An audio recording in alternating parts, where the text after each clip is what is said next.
Canada. It consistently ranks as one of the top countries to live in. It looks incredible on Instagram, it looks amazing on paper, but is it actually a country in which you should start building a life in? My name is Pietro.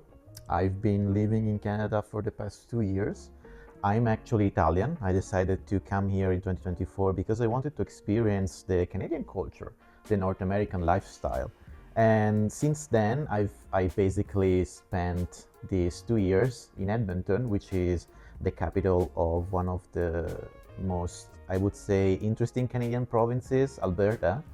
And in this video, I would like to share with you my opinion, also to try to understand if in 2026, moving and living in Canada does actually make sense. I will try to give you my opinion on different topics, and of course, this is extremely related to me. So all of this stuff that I'm going to talk about will be my personal opinion, and of course, most of them will be related to me living here in Alberta and more specifically in Edmonton. The first thing that I wanted to talk about is nature, because for me it's one of the pros of why I wanted to move to Canada. It's so different from Europe because here everything is larger, like everything is bigger. If you've never experienced Canadian's nature, it's very hard to describe it because everything is so massive. It's like when you drive, if you want to go to the northern part of Canada, or for example the northern part of Alberta, you have to drive 10 hours to just reach the border with the northern territories, right?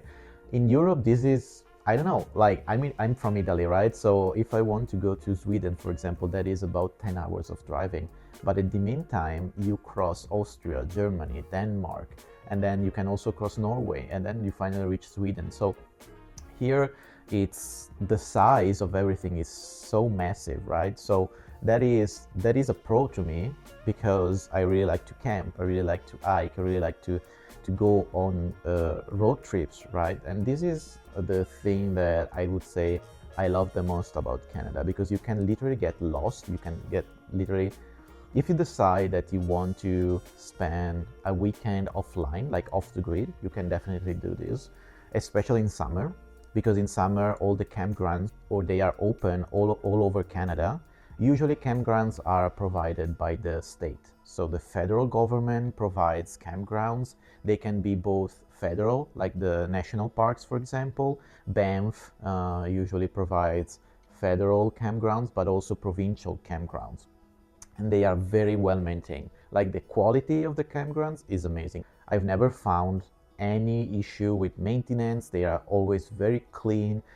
Most of them have like pit toilet, unfortunately, but they are very clean, very well maintained. I have nothing to say about the quality of the campgrounds. I would say that if you love the outdoors, then Canada is definitely for you, because you can spend all the weekends in summer in doing something outside in nature, right? And it's such a way to recharge yourself, recharge your battery, and it's like, it's amazing. I really cannot describe it in any other way, because the size of it, the fact that you can drive for hours and not even meet anyone on the highway, right? It's just you alone and in your car with friends. It's just amazing. So as a continuation on the nature topic, I would like to extend this to the weather, because the two things are correlated, I would say. So as I mentioned already, I've been living here in Edmonton for the past 2 years. So everything that I'll say about the weather is extremely related to the Alberta weather, and more specifically to Edmonton. I would say that the first issue that I have with the weather is that winters here can be extremely harsh. So you can get -40 winter when it's -30, even go out for, I don't know, you have to buy groceries, you want to meet some friends. It becomes it can be a struggle, because you need to wear like at least double layers of everything, like 2 pants. Then you need to at least have one winter jacket, and below that you need at least 2 layers of clothing. So this could be, for me it's a struggle, especially after 2 years. I would say that summers here are okay. Recently we had issues with smokes, because unfortunately summers are getting warmer and warmer, and this will trigger fires. But I have to say that, for example, if you want to live in Vancouver, Vancouver is the opposite. Like, winters are warmer but are extremely wet, so you will have a lot of rain, you will have a lot of fog, and basically it's a rainy weather for winter. While in summer, actually, it's quite nice because you live, like, Vancouver is on the ocean, right? So you will expect 20 to 25 degrees. So yeah, for weather, I would say that it depends on where you're living. Alberta, Saskatchewan, Manitoba, all of these. You could struggle in summer and in winter. So now, another topic that I think is very important to mention is the cost of living. Canada is expensive. I don't want to sugarcoat it. I just want to be 100% honest with you all. Canada is a very expensive country. One of the reasons of me coming to Edmonton is because Edmonton ranks as one of the cheapest city to live in Canada, because the rent is not as expensive as it can be in Vancouver or Toronto, and the taxation in Alberta, the taxes that you pay are lower compared to all Canada. Edmonton for me was the most logical destination because I wanted to save some money, but Canada overall is very expensive. In Edmonton, a studio apartment can go for $1,100, while in Vancouver it can reach $1,800. So that is a lot. The average Canadian salary is about 79,000 Canadian per year. So it's not higher compared to the US, for example. And what I can say is that eating out can also impact, and the cost of food can also impact on your budget. Usually I spend around $600 to $700 per month, and I go to Costco, which is one of the, I would say, cheapest way for you to get your groceries. And if you go out every week, I would advise you to consider budgeting around $50 to $70 every time you go out. Food items are not that expensive, but what adds to the cost is the tipping. The tipping culture here, I think it went out of its way because you start seeing 30% tipping or 35%. Now this is of course up to you. Usually I tip around 10 or 15%. If I'm very happy about the service, I could tip 20, and that is a lot already for me. But Canada is an expensive country, especially if you decide that you want to live in a bigger city like Vancouver, Toronto, and all the other big cities in Canada. I would say that a pro to the cost of living is the gas. The gas for your car is very cheap here compared to Europe, and the issue here is that owning a car is expensive because the insurance could be, for newcomers as me, could be around $400 to $500 per month. So we're talking about $5,000 to $6,000 every year, and then you have to buy a car. Like in general, all consumer products here are cheaper than Europe because for example, on consumer electronics, I think you can save 30 to 40% compared to Europe. And I think this also applies to cars. The thing with cars is that the maintenance is it's very expensive to maintain a car. There are car sharing alternatives, like Common Auto, for example, is one of the most used here, but unfortunately it can be very expensive if you don't budget it correctly. One thing that I really enjoy about Canada is that all the highways are free, so you don't have to pay anything basically. And overall, I would say that the cost of living is a con. It's not great. If you don't have a high-paying job, you could struggle. And also connected to this topic is the housing topic. Of course, I mentioned already. So recently, the housing market has been falling. There's been a crash, which has yet to be seen on the rentals market. I will share with you a portal. It's called rentals.ca. This is a portal. This is a rental portal, so you can look for rentals up there. But also they provide with a monthly newsletter, basically, which is a very nicely done analysis on how the rental market is moving. And for the past, I would say, year, the rentals market has been going down slowly, though. Vancouver and Toronto, the housing market there has been crashing because Canada decided to cut on the immigration. So what's going to happen when you decide to cut on immigration is that you have less people coming to the country, and there's going to be less demand for housing, right? So overall, I would say that British Columbia and Ontario are the most expensive provinces for housing in Canada, because everyone wants to go to those provinces, right? So as of today, as in March 2026, I know that the housing market has been crashing, but rentals can be still expensive. And this is interesting because I've been hearing that basically in all the Western world, the house issue, the housing, it's been like a major political topic in the last 2 or 3 years. And I think that also in Canada, it's something that everyone keeps talking about. So unfortunately, also housing is a con. If I have to give you my opinion, unless you decide to go to, for example, Saskatchewan, the Northern Territories, Alberta, you will have more affordable housing here, and also maybe Quebec. Also connected to this topic, it's the economy and the job market. Unfortunately, I would say that this year, starting 6 months ago, the job market in Canada has seen a decline overall. We just had the highest loss in positions, in job position, in the last months. In February, we lost around 84,000 jobs, and the situation is not looking favorable with all the geopolitics stuff. And the issue also, if you want to add the issue with the oil price, which is rising, skyrocketing, I would say, that is not good for the economy overall. So it's very competitive right now, the job market. It's very hard to find an entry-level position, both in Canada and in US. So this is something that I want to highlight for all the young people that are trying to come to Canada, especially in the service sector. It's very hard to find an employment right now. I would say that if you're planning to work service industries, like for example, you want to be a bartender, you want to be a server or a cook, there's always requests for that, like there's always demand.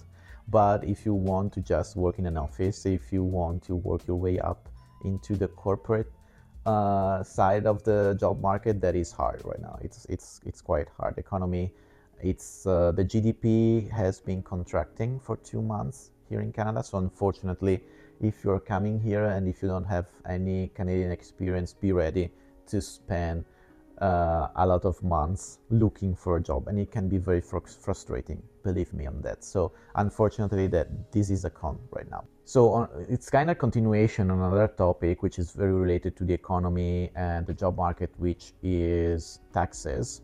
So Canada is not, I would say, a country that has higher taxes.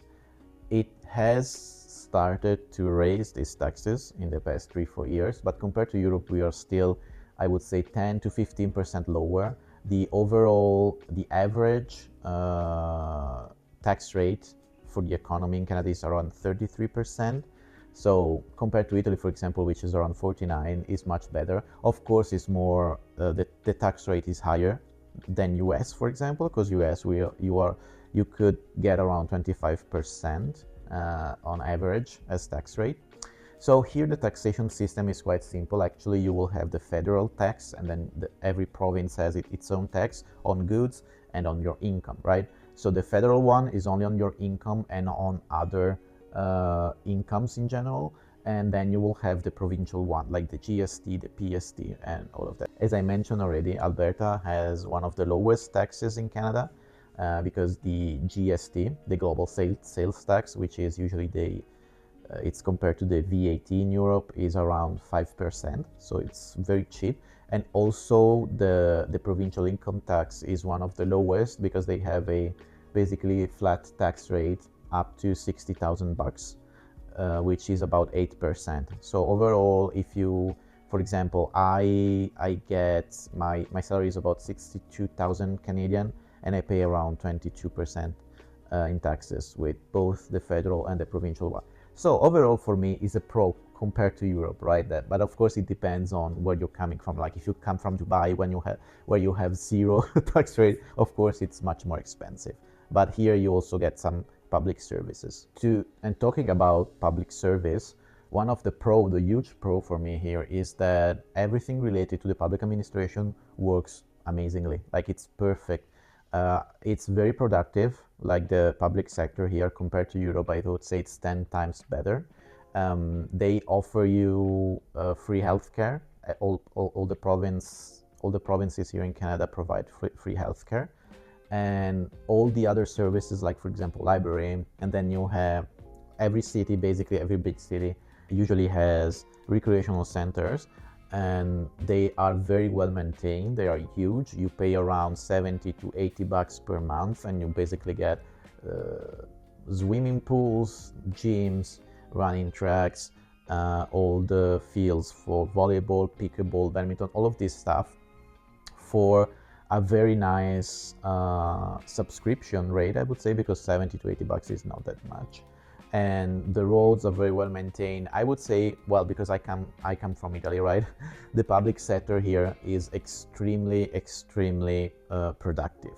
If you have to do any practice, like if you need to compile a form or anything like that, most of that is you can do it online. Like so easy. It's so easy. You can just go to a service center and they will help you with everything. So overall, even if you want to open a business here, it's so easy. You just go online on the Canada Revenue Agency, you create a profile, and you can create your sole proprietorship or your corporation basically. So it's super easy on that side. So even if maybe taxes are not as low as US, but the productivity, the level of, I don't know, performance, we can call it, of the public sector here, it's very high. So I really enjoy that part. So I mentioned already immigration. I would like to touch base on that also, and the culture around immigration.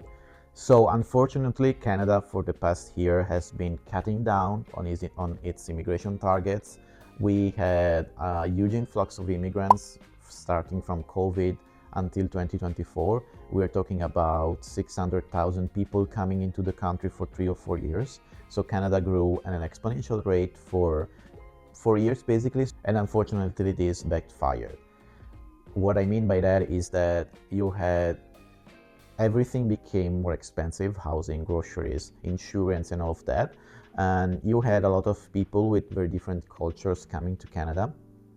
So the culture around immigration shifted from a more welcoming to a less welcoming.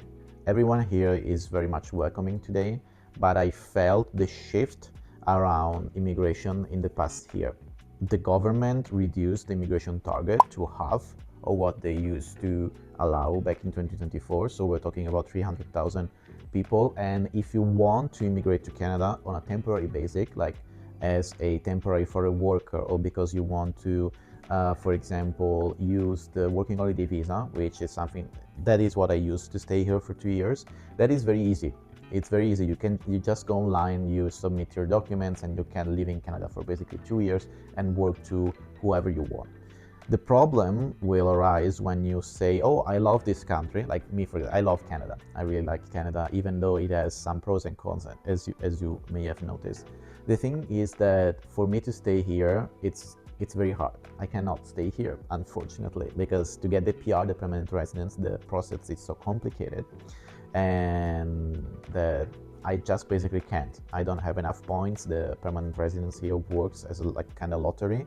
Everyone receives points based on their skill, on their age, level of education, all of this stuff. The thing is that since they have admitted so many people, there's a backlog of people waiting to receive the PR, which is it's huge. So unfortunately, I will have to leave. I cannot stay here because I cannot work, right?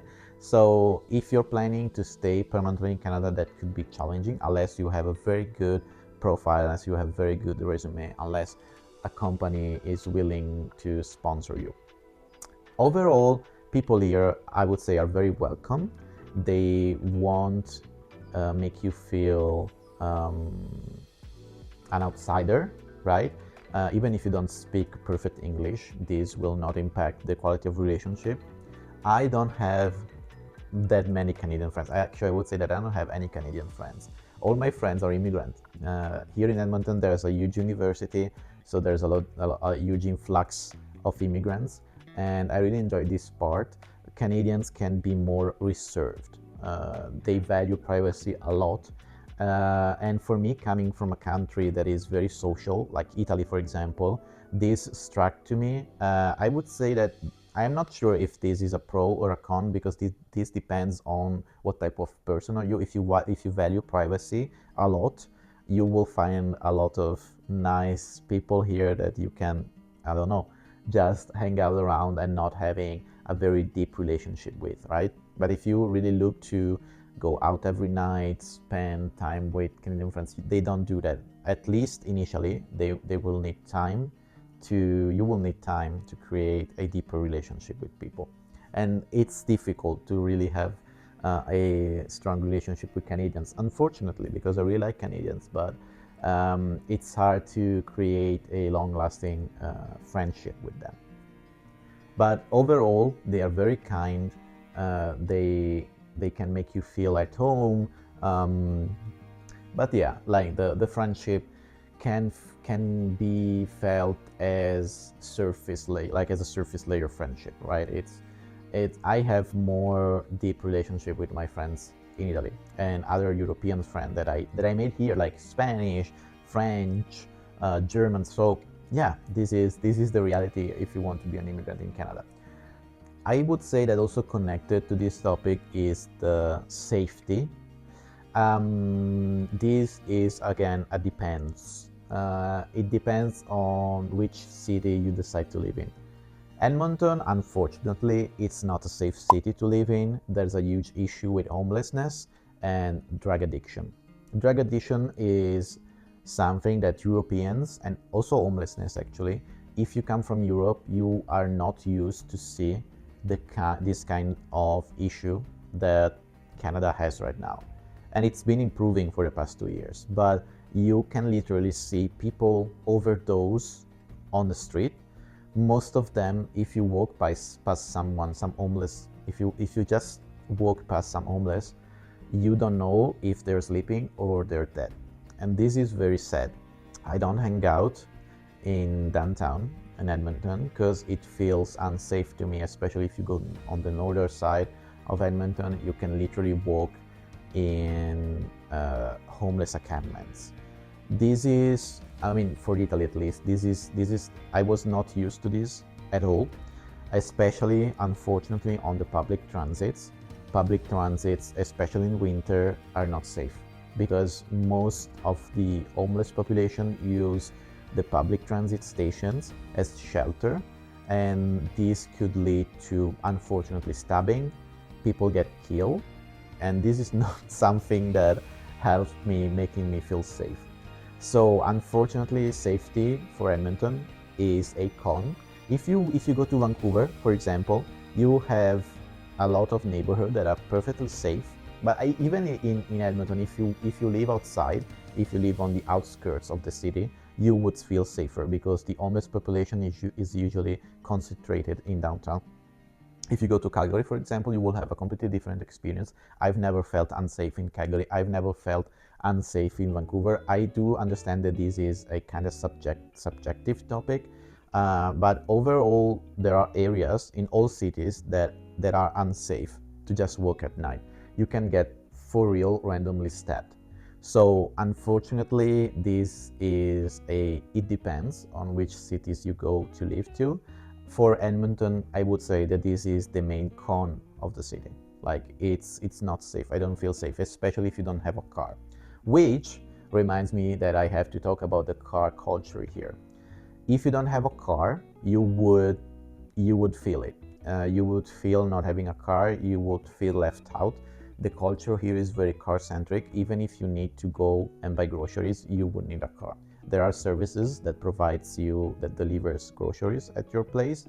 Unfortunately, especially in winter, if you decide to live in one of the inland provinces, it's gonna be a struggle for you the first 2 years. And cars are very expensive, as I mentioned already.